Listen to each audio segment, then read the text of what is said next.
अल्लाहुम्मा सल्ली अला सय्यिदना व मौलाना मुहम्मदिन व आलिहि व इतरतिहि बिअदद कुल्ले मालूम लक। मरकज़ तसव्वुफ़ आस्ताना अक़दस सरकार ख्वाजा कुतुबुद्दीन बाइख्तियार काकी महरौली नई दिल्ली से तसव्वुफ़ का ये खादिम सूफ़ी ग़ियासुद्दीन तसव्वुफ़ की खिदमत के मकसद को लेकर आपकी इल्माना खिदमत के लिए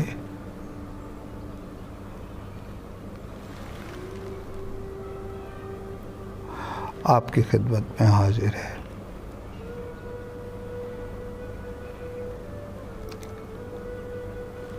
आप इस बात से इनकार नहीं कर सकते और अगर करेंगे तो भी झूठ होगा कि आजकल आज की दौर में, आज की दुनिया में हर शख्स परेशान हाल है, दुखी है, तकलीफ में है। अब वो दुख या तकलीफ कोई भी हो, लेकिन है दुखी। इसी बात को मद्देनज़र रखते हुए आज की बात का उन्वान रखा गया है, ज़िंदगी में सुकून कैसे लाएं।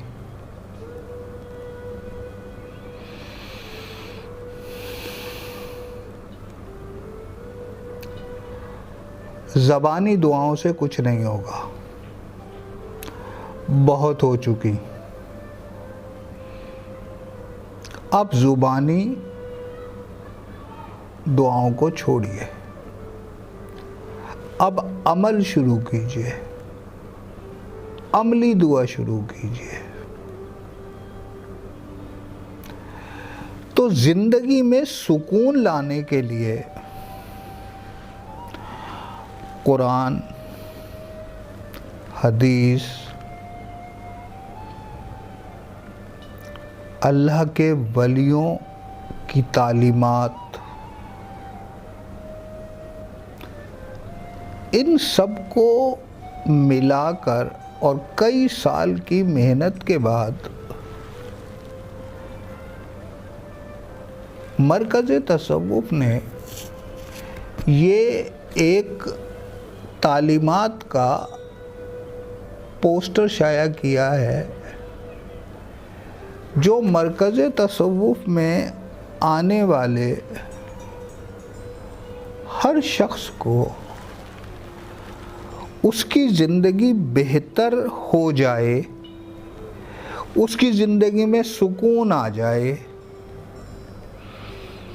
उसका ट्रांसफॉर्मेशन हो जाए।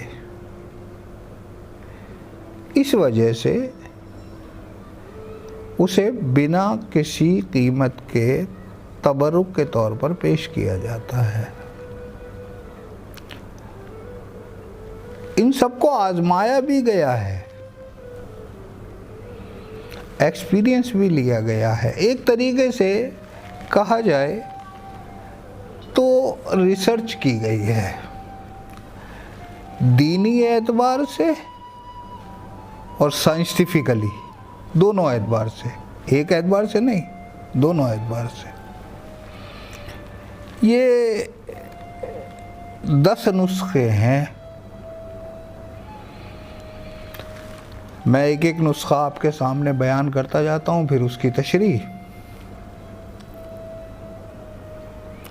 और हम आगे चलते जाएंगे। पहला नुस्खा है कम बोलो, आहिस्ता बोलो, मीठा बोलो।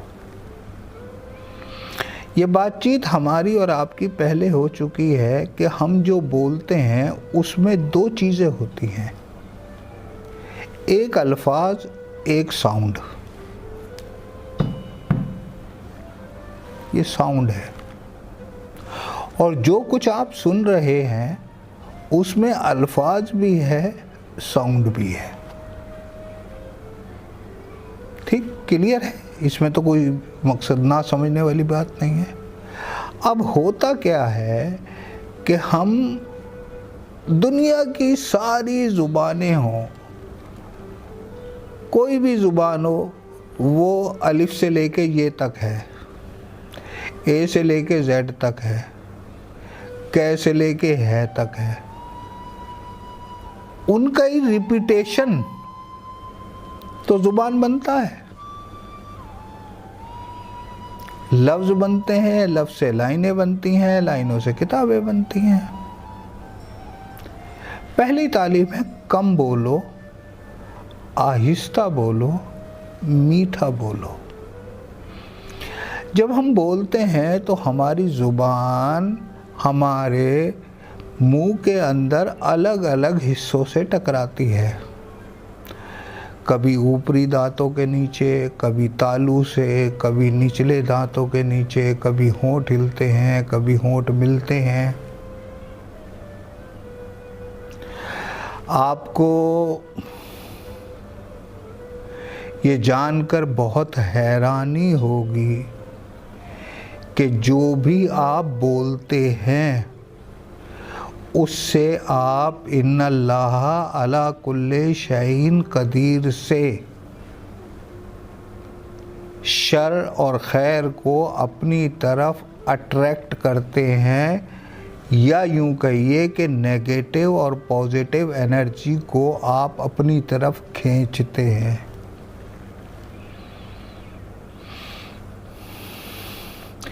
क्योंकि हमारे दांतों के पिछले हिस्से से जहाँ ज़ुबान टकराएगी, दिमाग में वो टिश्यू ज़्यादा सक्रिय होगा।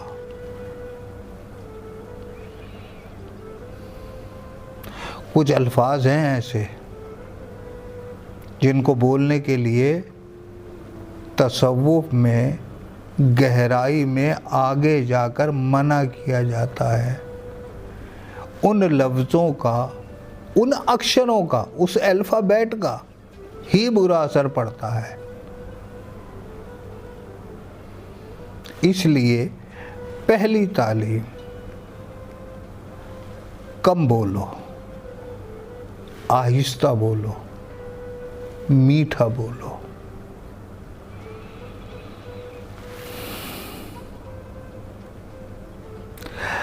आप आज रात को सोइए या कल रात को सोइए और हर बातचीत के बाद या रात को सोते टाइम ये सोचिए कि क्या मैं इससे कम बोलता तो काम चल सकता था।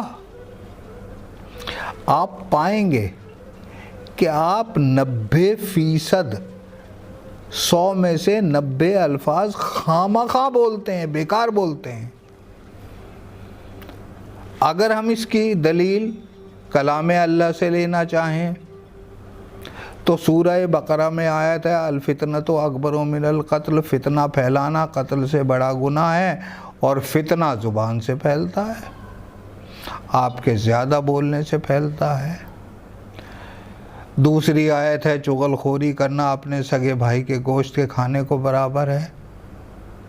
चुगलखोरी ज़ुबान से होती है, बोलने से होती है। आप आदत बदलिए, कम बोलिए, आहिस्ता बोलिए, मीठा बोलिए, बामानी बोलिए। ऐसी बातचीत करिए कि जो बातचीत की जाए उसके बाद 2 या 3 आदमी कुछ सीख कर उठें। वो कन्वर्सेशन, वो बातचीत हमेशा बेहतरीन कहलाती है। दूसरा पॉइंट, ज़ुबान अलिफ है, इसका गलत इस्तेमाल ना करो।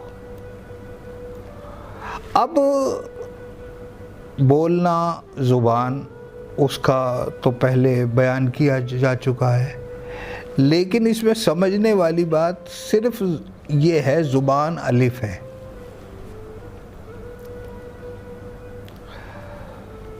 उर्दू और अरबी का पहला अल्फ़ाबेट अलिफ है।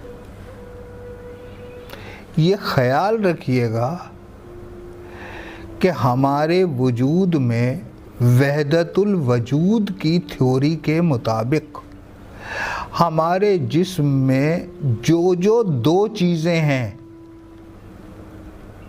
वो कम कीमती हैं बनिस्बत उसके जो चीज़ एक है।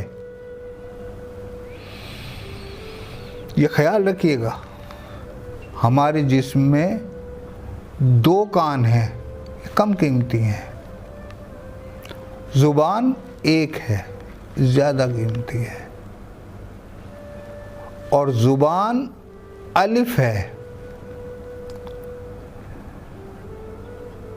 आगे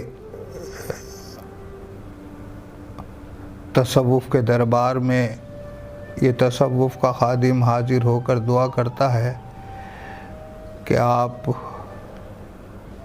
तसव्वुफ़ की गहराई में पहुँचें तो पता चले कि ज़ुबान को अलिफ क्यों फरमाया गया है।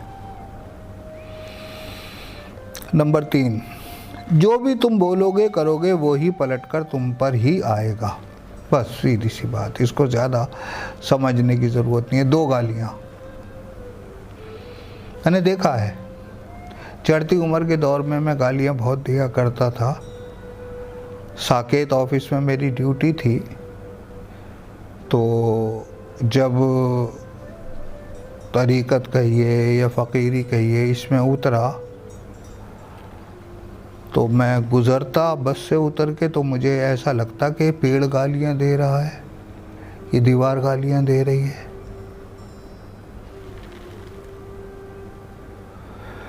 जो भी तुम बोलोगे और करोगे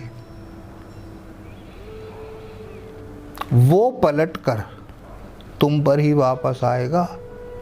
आज़ाद होकर करे जाओ मियाँ, आना तो तुम्हारे ऊपर ही है। हाँ, अगर बोलने से पहले और करने से पहले, सरकार जलालुद्दीन रूमी ने फरमाया कि काना वो नहीं है जिसकी एक आंख नहीं है, काना वो है जो अंजाम को नहीं जानता। तो मेरी नज़र में काना वो है जो काम करने से पहले काम के अंजाम को नहीं जानता। जो बोलोगे जो करोगे वो पलटकर तुम पर ही आएगा। ये सोच कर लो, फिर चाहे सही करो या गलत करो, वो तुम्हारी मर्जी है।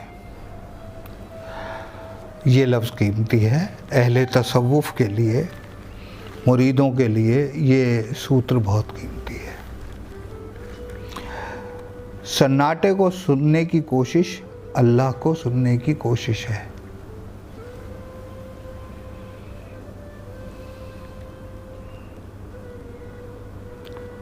सन्नाटा, आपको एक हल्का सा इशारा कर रहा हूँ, माफ़ कीजिएगा।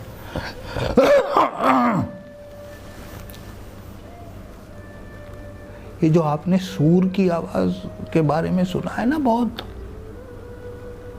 सूर फूंका जाएगा फिर दोबारा फूंका जाएगा। ये जो सन्नाटे की आवाज़ होती है ना, ये सूर से बहुत मिलती है। तजुर्बे से कह रहा हूँ आपको। और ये गुलाम तसव्वुफ़ का खादिम जो भी बात करता है ना, तजुर्बे से करता है। देखा, सुना, फिर किया, फिर रिजल्ट पाया, फिर आपके सामने बयान किया। सुनी सुनाई बातें आगे नहीं पहुंचाता है गुलाम। सन्नाटे को सुनने की कोशिश अल्लाह को सुनने की कोशिश है। सन्नाटे को सुनो, ये कीमती है, बहुत कीमती है। इसे अपने अंदर इकट्ठा करो।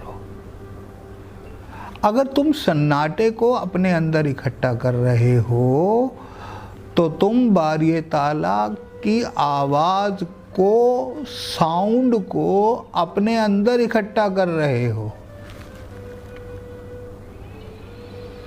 आवाज़ और अल्फाजों के असर को जानो।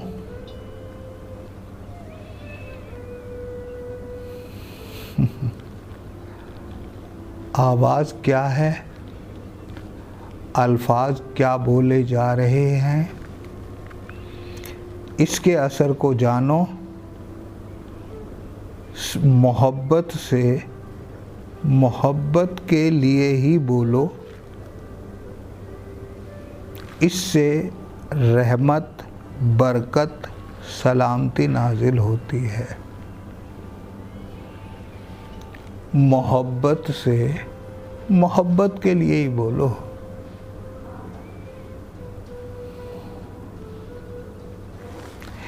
एक इस बात से अलग कुछ बात याद आ गई, आपकी खिदमत में पेश है। मजाक बनाने वाले का वक्त ने हमेशा मजाक बनाया है। दोबारा सुन लीजिए, मायने आप खुद निकालिएगा। मजाक बनाने वाले का वक्त ने हमेशा मजाक बनाया है। नंबर 7, हमारा सबसे बड़ा दुश्मन हमारी गफलत है। मैकेनिज्म, गफलत। यह गफलत क्या है? अल्लामा इकबाल साहब ने तो होश को ही इबादत बता दिया। यह गफलत क्या है फिर?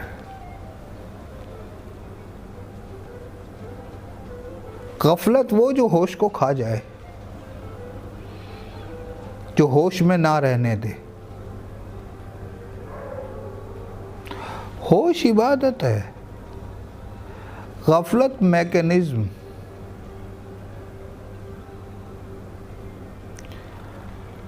हम आस्थाने पे जा रहे हैं, हम हज पर जा रहे हैं, हम मदीना मुनव्वरा जा रहे हैं, चारों तरफ देख रहे हैं क्या रौनक है, क्या है। दरअसल सियासत और ज़ाहिरी आलिम की हमें गफलत में डाले रहने की साजिश है। क्योंकि अगर हम जाग गए तो बहुत सारे लोगों का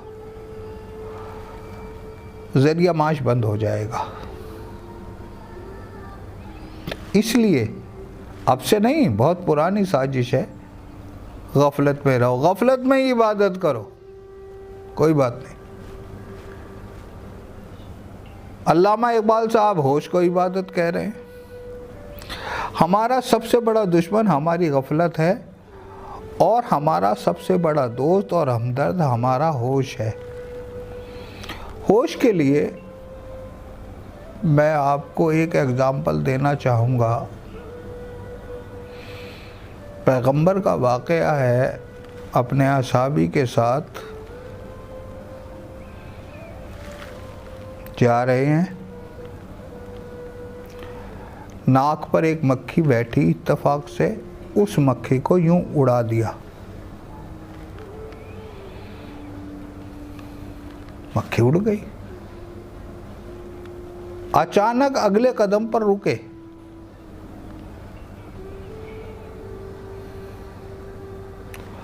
और वो मक्खी जो नहीं बैठी थी उसको दोबारा उड़ाया।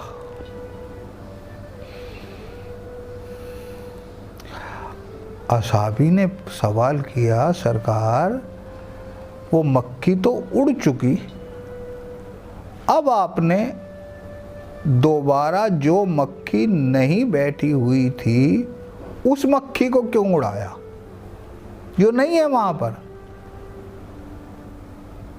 पैगंबर ने फरमाया, पहले मैंने गफलत में मक्खी उड़ाई थी, अब होश में उड़ाई है। होश के सीधे से मायने हैं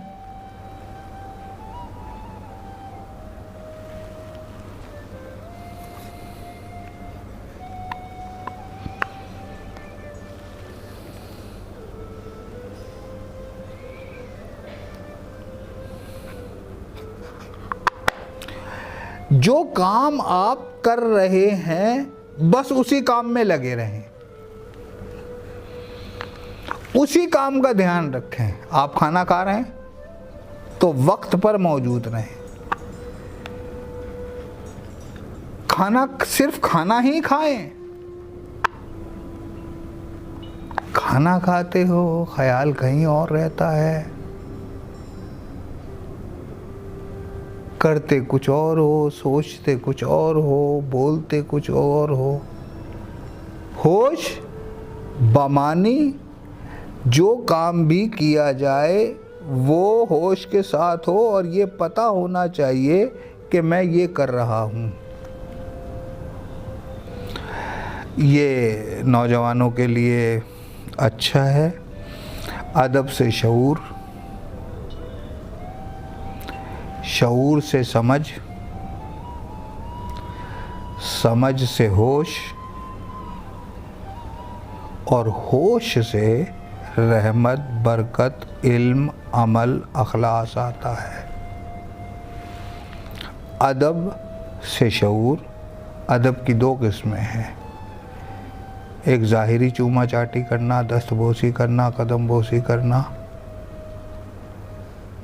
ये सब ज़ाहिरी है। अदब बहुत बड़ी चीज़ है। अदब को डिफ़ाइन नहीं किया जा सकता, बदलता रहता है। अदब से शऊर, शऊर से समझ, समझ से होश और होश से रहमत, बरकत, इल्म, अमल, अखलास आता है। ये दो बातें और हैं। माफ़ करो, माफ़ किया जाएगा। रहम करो, रहम किया जाएगा। बख्श दो, बख्श दिए जाओगे। और ये 9वां तरीका और 10वां तरीका एक ही है। 10वां तरीका जो आखिर का है, जो चाहिए वो दो, पहले दो। जो चाहिए वो दो, पहले दो। कितना दो ये नहीं है। मोहब्बत चाहिए मोहब्बत दो, नफ़रत चाहिए नफ़रत दो, गुस्सा चाहिए गुस्सा दो, पैसा चाहिए पैसा दो। कई साल पहले मेरे पास एक टीचर का फ़ोन आया, बोले सरकार पैसे की बहुत ज़रूरत है। तो मैंने उससे कहा कि भाई रोज़ाना 54 किसी को दे दिया कर। नहीं, शायद ये नहीं, ये कहा था कि भाई रोज़ाना किसी ज़रूरतमंद को कुछ दे दिया कर। बोले सरकार पैसे तो आपसे मांग रही हूँ, आपसे दुआ करने के लिए कह रही हूँ, पैसे कहाँ से रोज़ाना से दूँगी। मैंने कहा तेरे पास 54 भी नहीं है जो खुश दिली से, बड़ी मोहब्बत से किसी को दी जा सके।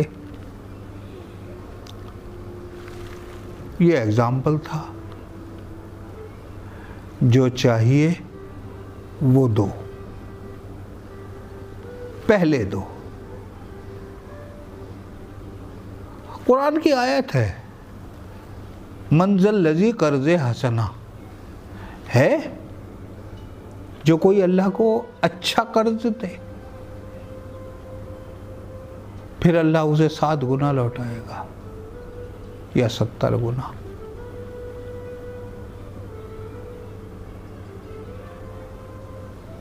जो चाहिए वो दो, और अगर नहीं देते तो जो मिल रहा है उसकी शिकायत मत करो। वो दिया होगा तुमने ज़रूर, वही लौट के आ रहा है। जाने में अनजाने में कहीं ना कहीं, कभी ना कभी दिया होगा, वही लौट के आ रहा है। इस दुआ के साथ के